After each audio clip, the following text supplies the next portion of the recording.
Today I'll be looking at a new game with a retro feel, Kaze and the Wild Masks on the PS4.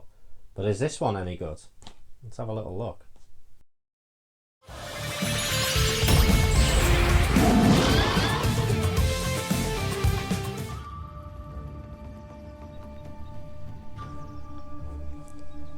Modern games for systems aren't all about realism in facial features and scenery like Call of Duty and Red Dead Redemption.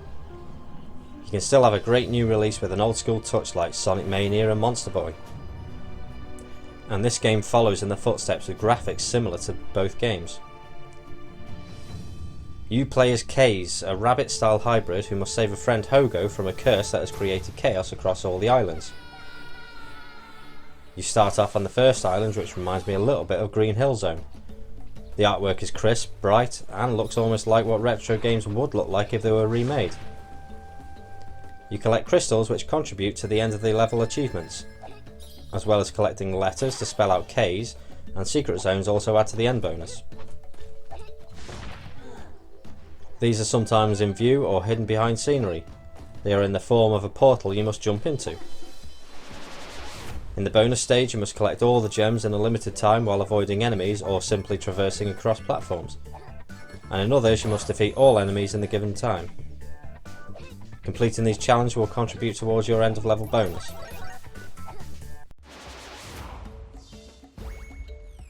You encounter enemies in the form of vegetables, which isn't as cute as you might think.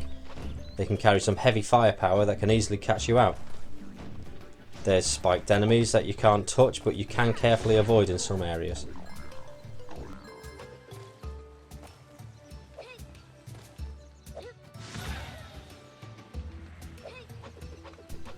All enemy sprites are well animated and have great facial expressions. The carrots sliding through the snow I found quite amusing. Controlling Kaze is very easy with simple moves such as jump and attack. There's no double jump here, which isn't really essential as there's always a platform nearby or an enemy you can bounce off. Your attack move is a spin attack using Kaze's ears as a weapon, which will take out enemies with ease.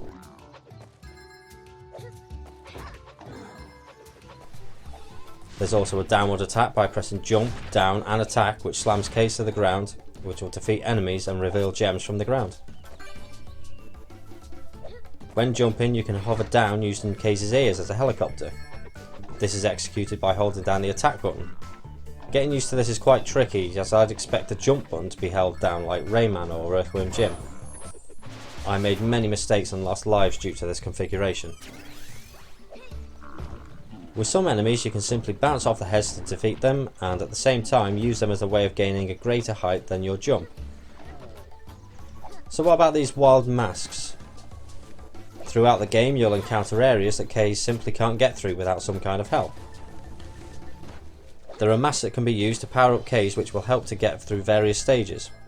When you find a mask you'll get a cutscene which reminds me a little bit of Altered Beast, where you'll transform into something more suitable for the stage you're on.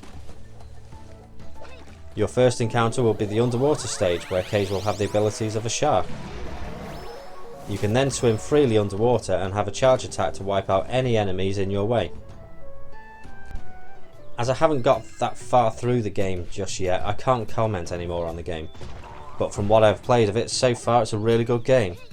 It has characteristics of other games such as Monster Boy, Earthworm Jim, Tiny Toons, Super Lucky's Tale and Rayman Legends.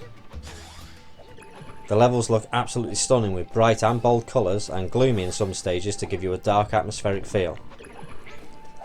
Character designs also look amazing with a lot of detail and animation. The controls feel great and I didn't feel like I wasn't in control of my character. My only gripe was the hover move being assigned to the attack rather than the jump button. Hit detection seems perfect, and for Kaze I didn't feel that there was any unfairness, especially when I came dangerously close to the spikes on one of the islands. Fortunately you have unlimited lives, which is a blessing, as for a beginner I met my death a few times by misjudging a jump. The music is very ambient and almost unnoticeable, but that's not a bad thing. I'd rather that than some annoying jingle playing throughout the level. It's a steady platform game that can be done at a slow pace or a fast pace depending on how confident you are. You can always revisit a level via the hub world to find all hidden bonuses or go for a record time on the time trials. But is this game worth your time? If you're a platform game fan, especially retro games, then absolutely. One thing I miss about old games is the platform genre. From what I've played so far, it's something that I'll enjoy from start to finish, and if you're a big fan of Rayman Legends, then this may appeal to you too. It's available on all modern systems, and at a reasonable price it's worth every penny.